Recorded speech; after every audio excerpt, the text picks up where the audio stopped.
He lived in a house on Toulouse, which had a park right across the street. And they also had mini parks that he'd go find people to play with. And so his mother told me that every Saturday he would leave at the crack of dawn and come home at night. And every Sunday she would tie him to the bed. He lived on the Mormons' property on Bayou. They lived in a little house in front of the plantation house. His grandfather, his mother's father, would come, take all 6 kids, bring them back to New Orleans till he found a job. Then when he had a job, he'd come and get them, and they'd go back to Houma. He was a milkman. He was lots of things. He was a crane operator. He just did a lot of manual labor things. Like I said, it was 3rd grade. Well, I come from a family with 6. No, we were outside most of the time. It was junior high that he really was in Houma. I do remember that one of his best friends was Lloyd Positeri, and he said, "I'm going to St. Francis," he said. So Lloyd said, "I am too." Then Terrebonne wouldn't let him go to St. Francis, so poor Lloyd had to stick it out a little while in St. Francis before he came back to Terrebonne.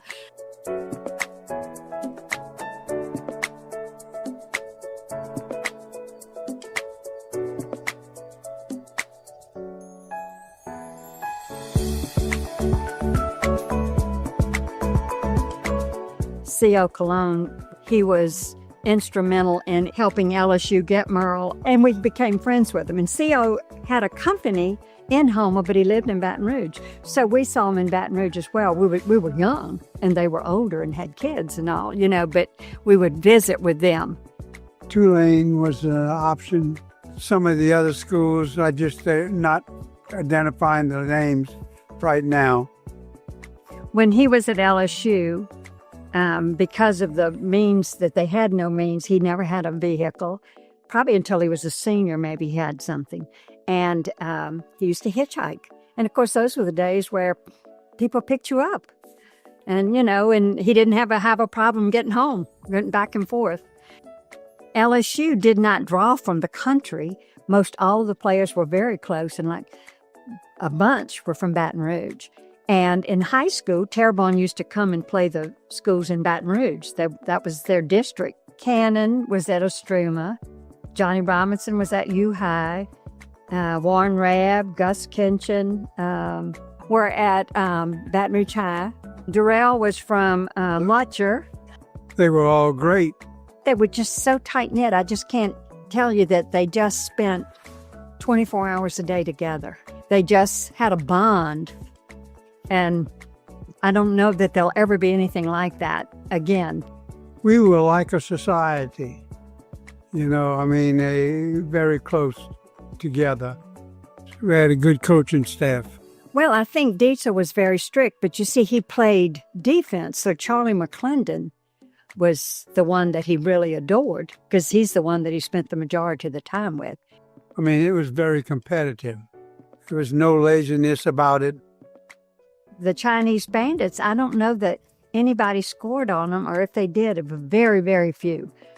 Dietzel put them in when he needed to stop.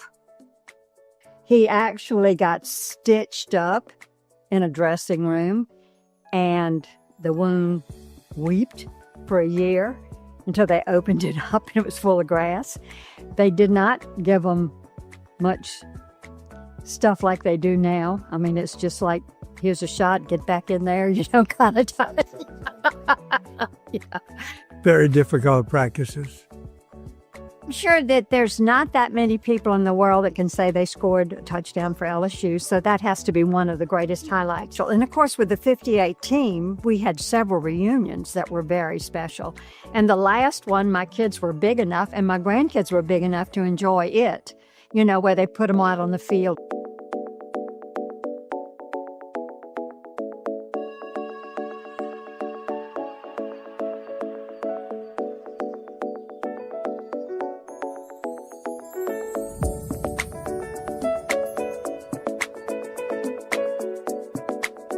We met in Baton Rouge, and I was just starting LSU.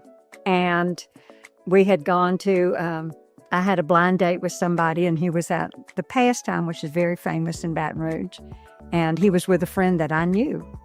And so he said, "You know that girl?" And my friend said, "Yeah." He said, "Get her number." And the rest is history. We have 6 children. We have 2 boys and 4 girls, and they all live close except for one son is in Houston. My oldest is John, and the next is Merl, and the next is Jill, and then Amy, and then Lytton in Houston, and then Meg, our baby. They were all born in Houma. We have 15 grandkids, and we're about to have our 3rd great-grandchild. I was always involved in his travels to visit his comrades. There was many of Saturday mornings before football games. He would stop at Charlie's house and we'd have breakfast. And sometimes after the games or the next day when the game was over, we'd go walk through the stadium and in the coaches' offices and rooms, and I went and did my thing, but he always went in there and was talking with Charlie, and I think Lynn LeBlanc was coaching at the time too. I got to meet a lot of people because of him and what he likes to do. My work ethic is incredible because of my father. We knew the value of $1. You know, we live within our means. And I loved that he raised us that way because we are all very successful. We are great kids that give the shirt off of our back, just like he did. They would have extra seats on the Greyhound, and we would be in the way back of the bus, and we could hear everybody, all the couples laughing and carrying on. We got to go on that great trip to Baton Rouge to see an LSU game and hear the music and the roars of the Tiger fans and stuff like that. When I was living in Houma, you know, people would come up to me if they knew who I was, would just always tell me how great of an athlete he was in high school, and that everybody in high school looked up to him. Like, it didn't matter if you weren't at Terrebonne. They knew about you at the other high schools, like at St. Francis. They always said, "Oh, he's the Chinese bandit." So, you know, a lot of people in Houma knew about him. The other thing I wanted to say about when he went back to Houma is he started the Fellowship of Christian Athletes at Terrebonne High. I'd always pick 43. That was always going to be my number in whatever sport I was playing at the time.